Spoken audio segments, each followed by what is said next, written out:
The following podcast contains adult language and themes, so don't say we didn't fucking warn you. You're listening to SarahTalk. It's political. If you really give a fuck about the life of the unborn, you'd better be prepared to help fund WIC and food stamps and welfare, because you don't get to say, I care about that life, until it's born, and then turn around and say, well, you shouldn't have had sex if you couldn't care for this child. You should have gotten a better education. You need to work harder. Maybe you should take a second job. It's not my responsibility. Critical. When was the last time a Christian was allowed to have a separate place to say their prayers? Look, you can literally bow your head at your fucking desk. Like, why did he get the thing and I didn't get the thing? You didn't ask for the thing! And positively LGBT positive. Look, whenever there's someone coming after my community, they are either wearing a MAGA hat, carrying a Bible, or more often both. Oh, and occasionally completely absurd. What the hell is in Idaho? Potatoes. Anyway? You could take a drill a Drill hole up in a a potato and fuck you'd a be potato. fine. Would you marry a potato though? Could that be okay? No, but you wouldn't have to marry a potato because a potato doesn't need consent for you to fuck it. And now, from Haines City, Florida, your host, Sarah Austin. Hey everybody, welcome to SarahTalk. Surprise. Surprise! Is anybody in the thing? I don't know yet. I haven't opened it yet. My phone is like only on 37%. I don't have a charging cable, so. That's not good. Hey, so here we are. See, I want to talk about it because I'm so tortured right now that we had every intention on doing a full live show tonight. Yeah. And then we ended up going to this event. Yep. And we didn't do a show last week, and so like there's just this whole thing, and I'm frustrated. I'm struggling with it. That's all. Life is getting in the way, huh? Yeah. It's becoming increasingly harder to make this thing go. Basically, is what it boils down to. We just need more hours in the day. So if anybody knows anybody who can write some legislation to make that a thing, that'd be great. If someone can figure out a way for me to quit my job and be a full-time activist, yeah, that's the goal. Yeah. That's what I'd love to do, because that's what I enjoy doing. But unfortunately, I can't do that. Yeah. So. How do we turn this podcast into a $50K a year? Yeah, right. $1 at a time. Go to patreon.com/SarahTalk. Holy cow. So I have a couple of news stories, and I want to talk about a couple of guests. We do have guests booked for the next 2 Fridays. Oh, I just realized I probably didn't change the intro graphic that says Saturday nights. New showtime Friday nights. Yeah, anyway, so I want to talk to you about the guests that we do have booked coming up. But first, I want to talk about this thing we did tonight. So we went down to Lakeland for a protest of kids in cages. And we took the kids. We did. And we saw our old friend Bob Doyle. Love Bob. He Good was. to see him. Yep. You can't miss Bob. No. We walked up and there was Bob. If you miss Bob, you're not paying attention. Right. Just And I'm so pissed off. So I had my mobile recorder ready to go. I was prepared to just run around and tap random people on the shoulder and say, hey, talk to me about why you're here and why this is important and what you think. But the minute we got there, like the skies were getting darker and darker and darker, and then we arrived, and and then it wasn't long. The wind picked up, and it was nice and cool. It was very nice. Felt good. But the wind picked up, and then and I didn't have the windscreen for the recorder, so I tried to do some recording, and I listened back to it, and it sounded like shit because the wind was just so bad. What does shit sound like? And then I'm gonna blow right past that. Me? And then I did do an interview with Donna, one of the organizers of this particular event, and I got back here and nothing. Oh, no. So I'm like so pissed off because that sucks. You spent I like didn't a even good get 15 minutes with her at least. I don't know if it was that long, but Seemed like it. I was chasing children. yeah. So I'm mad about that. Because, fucking weather. But Yeah. anyway, it was the Lights for Liberty, and this was a protest that kind of grew out of a sort of national push. So there were protests of this nature under this banner in places like Homestead, Florida, where there is such a detention camp where children are being kept in cages and not being given soap or toothbrushes or and children are taking care of babies and all kinds of absurd fucking garbage that's happening there. But there were some in Texas, the Florida one, there was a New York site. And those were sort of the national, maybe California, but these were sort of the national events. And then from that sprung up these the sort of satellite events at different places. So we went out to Lakeland to ours, and there were quite a few people there. Maybe more surprising that I don't know how many people I was expecting, but I wasn't sure. I wasn't surprised by the amount of people because there were a lot of people at we did the was it the the March for Our Lives. Yeah. I was like, yeah. I got you. Yeah, that's the words I was looking for. Yeah, there was a shit ton of people there. Yeah, there was a ton of people there, so it kind of made me think it's probably going to be all the same people that were at that one. Yeah, right. And we did see a few familiar faces, and there were some people that were leaving that one to drive all the way out to Tampa to go to the one in Tampa too. Yeah, I love. Which is awesome. Yeah, I love them. So. Well, this one was put on by the Polk County Young Democrats and the Polk County chapter of NOW, National Organization for Women, and so yes, like that tends to draw out when it's charged to the left politically, that tends to bring out those familiar faces. Yeah. So, but there was another group going on, and I can't think of the name of that one off the top of my head. That we were like across from the old Polk Theater. Yeah. And, right on the road. Right on the main. Yeah. Main road. Lots of cars driving by honking. And the other group was out at Munn Park. So at one point they tried to sort of move everybody from our group over to the park, but it didn't really work out very well, and that's fine. And then the rain came anyway, so. Yes. LULAC Council of Central Florida. Anyway, I was going somewhere with that. What the fuck was it? I don't know. I don't know. I don't read your mind. But anyway, there were a couple of different groups that sort of organized around this. Well, so this one was outside of Representative Ross Spano's office, and Republican, and of course it's Polk County.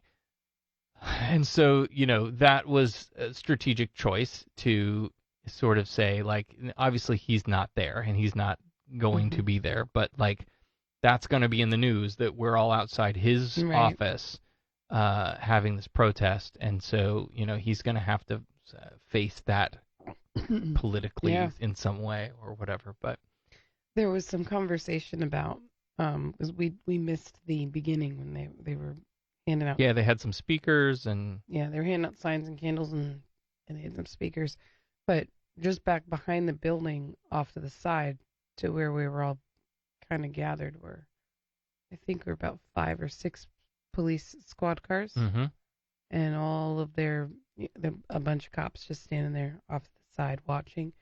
And I guess waiting for shit to go down. That's they were waiting because I guess during when people were speaking, they were chuckling and laughing, and there was a few people that said they couldn't figure out if they were laughing at the person that was speaking or if they had their own side jokes going on. And so there was a question as to, were they there? Did we invite them there, or did Ross Spano call them there because they're right at his office? And were they just there to make sure nobody did any damage to his? Right. his Yeah, it's hard to tell. But I mean, in other news, there was a story that broke about a Polk County sheriff's deputy who has quite the record now of pulling people over for routine traffic stop stuff, yeah, planting drugs at the scene, and arresting you on trumped up drug charges. Like, what kind of asinine bullshit is that? Yeah, and people wonder why we don't trust the cops. Right. Here's a great example. You gotta know there were other people in the department that knew that was happening. Sure. So, clean your own house. Mm-hmm. Hello to Anna, Keith, Rachel, Dan, Mara just popped on. Let's see. Dan says the studio lights are very bright. They are. I haven't really figured out how to do it. It came with a kit that If she doesn't figure it out soon, I'm gonna start wearing sunglasses, people, because it's shining directly in my face. It's gonna get worse before it gets better.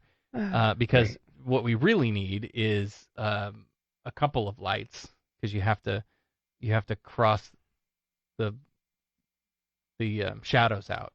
So It's gonna be SarahTalk in the sun. mm-hmm. Chris, you just popped in. David's on. Mm-hmm. Hey guys, how's it going? Maybe we need to do this thing later at night. Yeah, right. Well, it's Friday now, and everybody's coming home from work having a. Anyway, so this light came. Oh yeah, it's a new night. We're not used to Fridays. Yeah. So this light came with a bundle. I bought this this bundle kit that comes with 47 tripods. 3 tripods. It came. Oh, it's not plugged in. I have to be careful. It came with this fancy camera, which has microphone inputs on the back, so I can just pop microphones onto There's it. a level on that tripod? Mm-hmm. That's pretty nifty. Yeah, one of the 3 tripods with levels. They all have levels? I think so. That's pretty common now in tripoding. Anyway, so it came with that. It came with like a cleaning kit. It came with all sorts of stuff, and it came with this light. Well, this light, it either runs on 6 AA batteries or this external battery thing that you can buy to put on it. So we're using the AA battery method. Just to test it out. I just wanted to see what it's like. Are you going to post it in the I can't post a picture in the chat because it's too fucking bright? But I can post a picture in the group. All right, so let's wrap up the conversation about the kids in cages with this, and that is our son, who is just the sweetest, most thoughtful. He can be a little bastard sometimes, but when it comes down to it, when it comes to the important stuff, he can be just the most compassionate, caring person I've ever met of any age. And so this has been a topic of discussion most of the night. You know, he needed to understand what was going on, why we were going to do this thing, and you know, what we felt about it.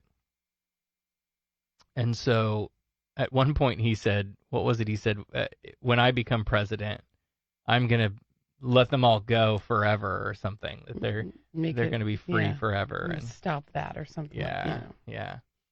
And then on the way home, I read some letters from kids in these detention camps. And I'm driving and crying. Yeah, sorry. Yeah. But, you know, I wanted him to have that connection. Like, here is a kid your age writing about, you know, there's no beds to sleep on. They gave us this flimsy little mattress thing that isn't soft, and the you know, the Mylar blanket that doesn't keep us warm, and you know, these 17-year-old girls with babies that are sick and vomiting and have fevers, and the guards are just, you know, they don't look sick to me. Yeah. Deal with it. Yep. Figure it out. Not my problem. Waking up in the middle of the night hungry. Yep. No food. And so I don't understand and I get it, there's cognitive bias, but I don't get how you can't look at that situation if you've given it any any sort of in-depth, not even in-depth, but cursory investigation, Mm-hmm. and not see reflections of early Nazi Germany. I don't understand how we're taking these children away from their parents, grandparents, guardians, whatever.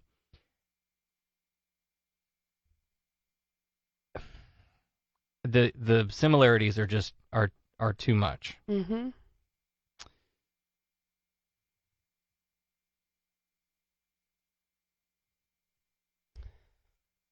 David says, during the summer I turned 2, I was separated from my parents and siblings for over 2 months. I was not locked in a cage as these children were. I was being cared for by loving grandparents while the rest of the family took an extended trip. I had long wondered why I am the way I am in certain ways, such as why I was so codependent on Mom. Thankfully, we got to talk about it a couple years before she died, and I realized that it explained so much. I can't even imagine what being separated from parents and being locked in cages, etc., is doing to these poor children. Yeah. Right. And the problem is we don't care. care. And the thing that gets me is nobody's taking care of them. There's 2-year-olds sleeping on concrete floors. Yeah. With aluminum tinfoil blankets. Yeah. Let's just be honest. And they're hungry and they're sick and their clothes have been soiled, and so they're either wearing dirty clothes or they're wearing no clothes at all because their clothes were so dirty that they couldn't continue to wear them. Yep. Yeah. I just. Yep. So. If the thing that gets me is this is, we compare it to the Holocaust, but in a lot of ways this is worse than that.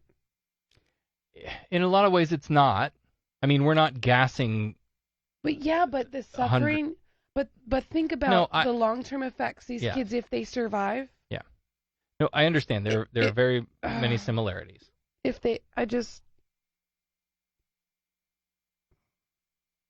So, here's the thing.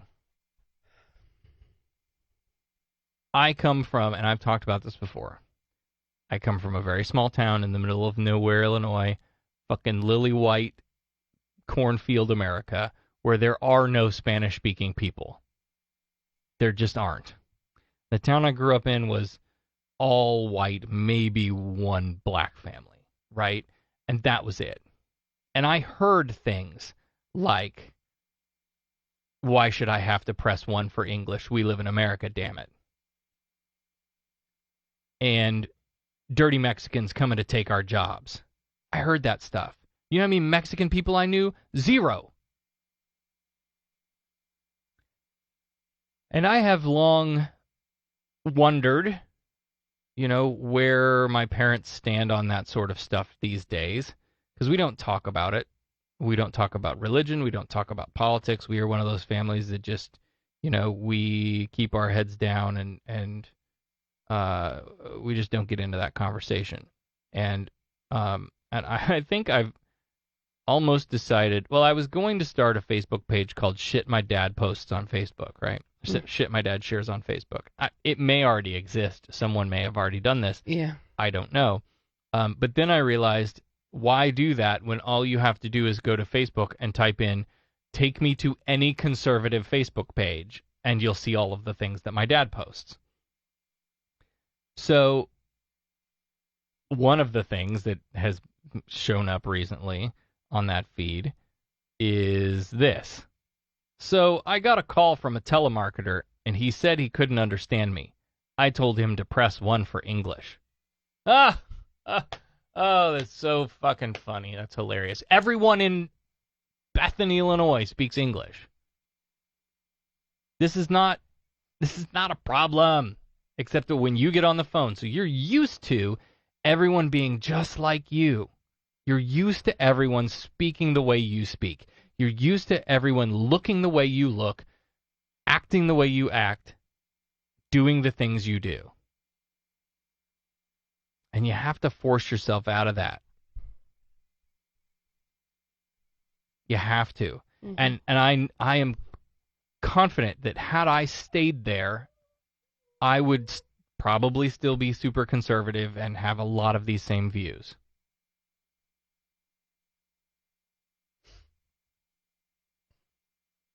There was another one I was going to look forward to. Oh, this guy with the video. So former Senator Albert Lee Gilroy knocks it out of the park on immigration. He shares from Media Right. And basically this guy is making the argument that if a person comes to your house and breaks in your window, crawls into your house, and then demands to be fed, and demands a place to sleep, and demands to get work, that's not how this works. And that's what's happening at the southern border, he says. People are coming and breaking into our house, our country, and demanding that we take care of them. And then he goes on to say, if you knock at the front door and come in through the front door the right way, it's just such an oversimplification of what's actually happening. Mm-hmm. But I understand it because, you know, again, like I grew up in it. I completely get why those views are the way they are, where they are, held by the people that hold them. I get it.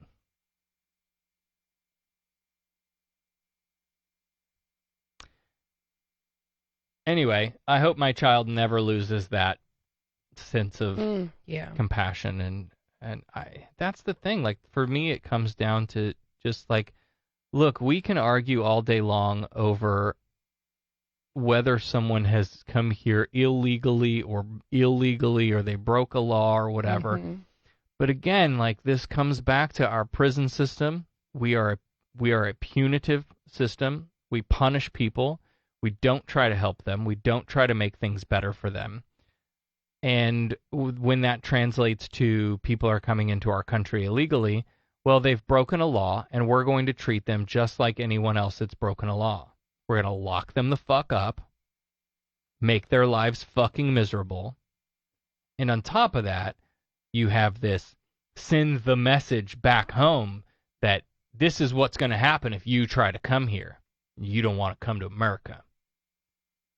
Except that the conditions in these countries are still worse than being separated from your child and locked in a cage. These people are fucking dying. And again, we've put up this giant fucking billboard in space that says, land of the free, opportunity here. Mm. This is the place you want to live.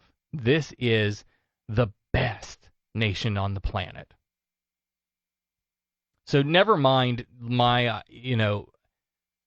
I have a problem with the way we give deference and so much importance to the arbitrary lines drawn on a map that were drawn long before we were ever even thought about. Mm-hmm. And that's such a precious thing that we, and those lines were drawn by people who stole the land from people who spoke fucking Spanish. Right. Florida was settled by the Hispanics before it was settled by anybody. Oh, my God. And we all killed the natives when we all came here. Mm-hmm. And all we did was just fucking kill each other. Well, now we have this line around the border, and this is a special place. And I don't get it. Call me a globalist. I'm a globalist. I think the quicker we get away from this national pride and nationalism and this idea that it's all divisive, it's all we're different from each other, and so right. But are we so different? Anyway, I'm a globalist. And it says, so dumb, some of the countries these people are coming from are so corrupt or take so long that they give up doing it the right way. Sure, We just saw, a month ago or less, the father and daughter that died in the river trying to come to America. Like, and I get it, pedants, don't fucking come at me. The United States, I understand America's name. Anyway. Dan says, I unfollowed my father on Facebook years ago. I couldn't take the super conservative and hyper Christian posts anymore. Yeah, man, I'm with you. I hear you. Mm-hmm. Yep. Anyway, so enough of that. David's a globalist too.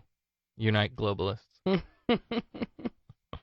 trying to get my Facebook chat to work. It's not getting any of these comments. Oh, okay. Well, you can look at mine if you want to. Yeah.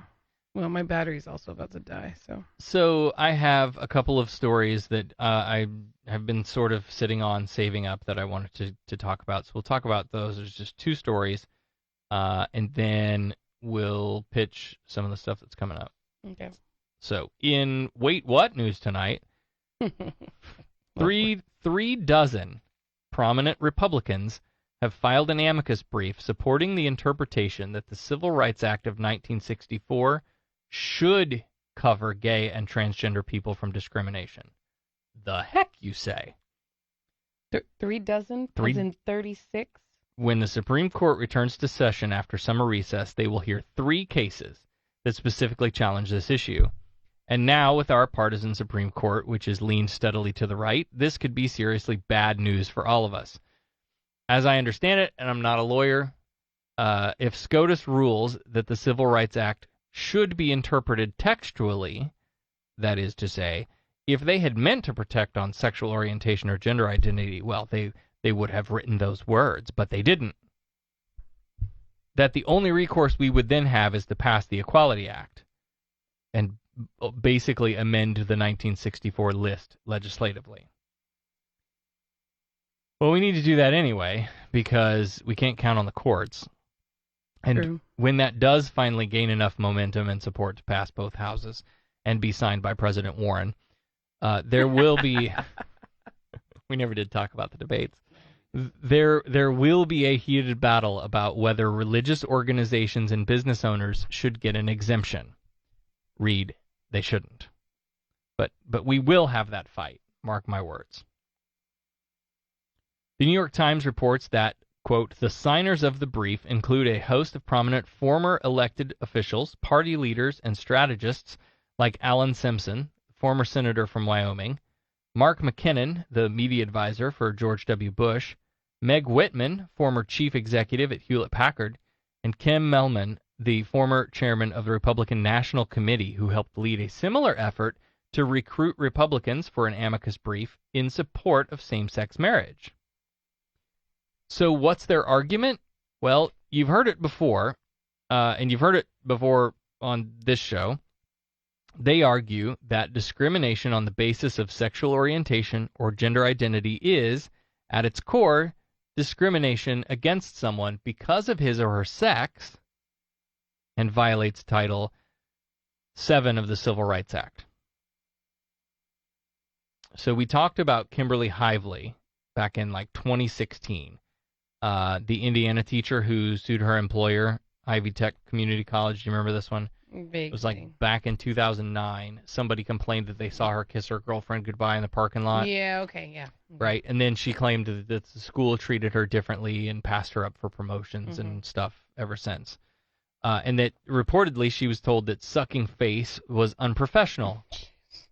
And she claims that the school refused to promote her during the following 4 years and ultimately fired her because of her sexuality. Well, the argument in that case came down to whether or not sex discrimination covers sexuality. And we're on the record that it should be, because, in this example, if she had been a man kissing the girlfriend goodbye after being dropped off at work, nobody would have said a fucking thing. But because she is a woman in a relationship with another woman, that was a problem. So anyway, it'll be interesting to see if this approach, this Republicans joining an amicus brief, helps at all in these upcoming Supreme Court cases. We'll obviously be watching them with interest because, again, like here's the thing: either we interpret the law as to the intent of the law, which is that you should not be able to discriminate against a person because they belong to a class of people. Mm-hmm. And they just happened to list a few of them, right? That's the intent. Then, or the Supreme Court's going to rule on the letter of the law and say, well, they didn't say you can't discriminate against the homos, so you can discriminate against the homos. In the same way that, you remember that case with the MAGA hat guy? I think it was in Chicago at a bar, where the bar kicked him out, and it may have been New York or Chicago. And it was a bar. It was a bar and a MAGA hat. And ultimately, the courts ruled that that a business can turn you away for wearing a Make America Great Again hat because political affiliation is not covered under the discrimination statutes. So, fucking pass the Equality Act, and in order to do that, we're going to have to vote for Democrats. Period. If you've been listening long enough, you know that I tend to not like this vote blue no matter who stuff, because as we've talked before, that leaves us with, Kimberly Daniels, who's batshit crazy preacher woman that's put through all of this garbage legislation here in Florida, trying to advance Bible classes and schools and stuff. And so not all Democrats are great. Right? But that's why you need to be involved in your primaries. And in this case, we have 2,020 people running for 2020 on the Democratic ticket, and don't fuck it up. I said something earlier, I think Mike Johnson from Gayish posted about it, and I said, yes, this is my position, and I've been trying to shout this from the rooftops. Joe Biden, I think, is my Hillary. Really? If Joe Biden wins the primary, I will hold my nose, bite my cheek, go in the booth, and punch Joe Biden on my ballot. He's not in my top 5 for the primary, but if he wins the primary, I'm going to vote for him. Right. Because Limp Noodle 2020 will be better than anything that could possibly happen in another 4 years of Trump, period. Did you really just call Joe Biden Limp Noodle? No. Oh, okay. No, I tend to make shit up as, remember it was Pet Rock for a while? Yeah. And then earlier today I said moldy, what was it? What did I say? Wet moldy mop. I'd rather have baby balloon Trump. Right. The point is, literally anything will be better than another 4 years of Trump. Anyway, lots of interesting stuff going on in the Supreme Court and coming at session, so pay attention to that. I'm sure we will. The other story that I have here, do you have anything in the chat you want to talk about? No. Okay. Doesn't look like it. Oh, that's weird. Dan's having problems with the stream. Yeah, I saw that, but when I do it, it goes right to, because I've disconnected a few times because I'm trying to not kill my battery. Must be an Arizona problem. This is one of my favorite stories in the news recently. Okay. And I hope it will be yours too. The city of Fort Worth is being flooded with complaints over legally displayed "In No God We Trust" banners hung throughout the city by a local atheist group. So here's how that works. So are those the ones that were vandalized? Yeah. Okay. Like a lot of these downtowns have, little banners hanging off of the light posts and stuff, right? Then they promote different events or some city branding message or whatever. Well, in Fort Worth, the policy allows for any nonprofit to have access to hang banners there for the purpose of promoting the organization or a special event. The events must be in Fort Worth, and they have to be open to the public or of common interest to the general community. Enter Metroplex Atheists. So, for the viewing audience, there's a picture, but for those of you listening, just imagine a city street with these banners, right? And hung on every one of them is a bright yellow banner with the words "In No God We Trust" in a large print. And then at the bottom, they're promoting an educational seminar event that's coming up. Here's what Metroplex Atheists said about their event. I clicked the wrong thing. Fuck. Metroplex Atheists is announcing our In No God We Trust initiative. The purpose of the initiative is to educate the public on the exclusionary and divisive nature of the current national motto, In God We Trust, and support our effort to get the motto changed to E Pluribus Unum, which translated means out of many one. This was the de facto motto of the United States when it first appeared on our Great Seal, which was approved by Congress in 1782. Let's add this to the agenda for our next board meeting, huh? We got to find a city that will let us hang up banners, and we got to have an event that promotes the as part of that educating the public on the secular government. Yeah, sounds like a great way to educate people. Anyway, but could we do them for free flow? Gotta get with David. It's an event. Yeah. Keep it local. Oh, promote our stuff. I'm sorry. Free flow's in Orlando. If they want to put up banners in Orlando, they can put up banners in Orlando. Never mind. Possibly the better part of the story, though, is the mayor's response on Twitter. Mayor Betsy Price tweeted, "I was appalled when I saw the banners currently being displayed downtown, as I do not support or agree with the message." Okay, well, listen. So much for the government being neutral. Right?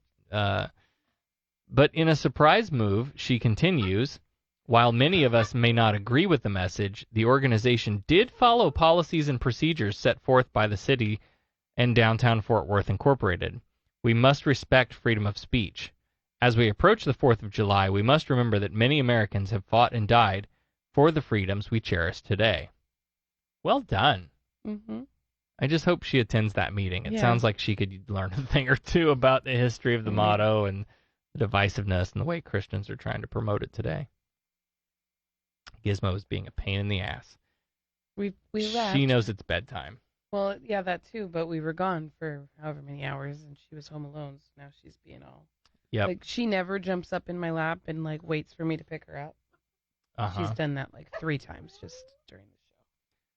So, let's wrap up the show.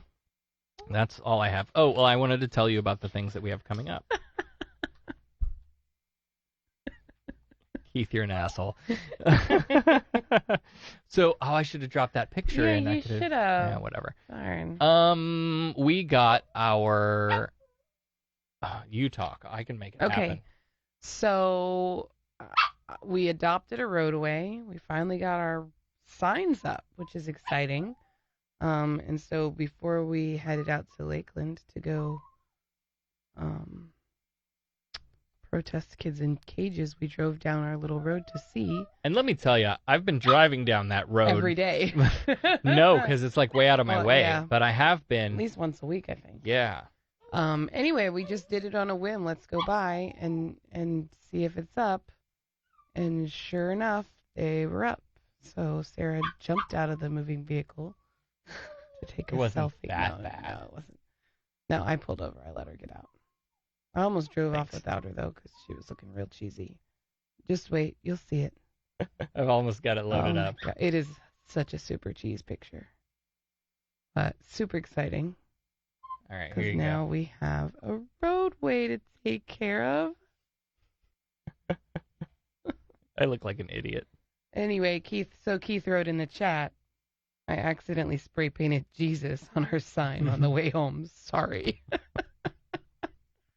No, you didn't. It's all right. You're going to be there next You week have to cleaning clean it it up. up. So I'll make sure to bring the magic erasers. Friday, July 19th, we do have a live show scheduled.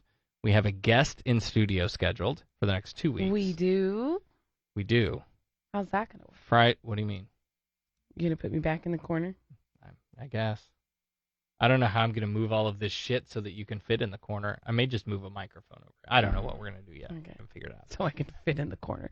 Whatever are you saying? I'm saying you're going to bump into my camera and fuck up the stuff. That's a pile of shit over there. There's like 47 tripods in this room right There's 3 tripods. There's as many tripods as there are unicorns. How about that? Drag superstar Mama Ashley so Rose excited. will be joining us in studio. We are actually going to a drag queen story time with Mama. Super excited about that too. And Bubblegum. Bubblegum is a non-binary puppet. I love Bubblegum. Bubblegum is so great. I was like, oh my god. That video amazing. that they posted was all ad-lib. Really? They do what we do. They just turned the camera on and said, let's wing it. Well, no wonder we love them so much. Right. It's great. Anyway, Mama Ashley Rose is with the Rose Dynasty Foundation, and they are an organization that are trying to do a lot of work with youth. Yes. And they're doing all kinds of events going. They were out there going. Tonight. There was a couple, I saw them wearing their shirts. Yep. So that's obviously something that we are 100% for.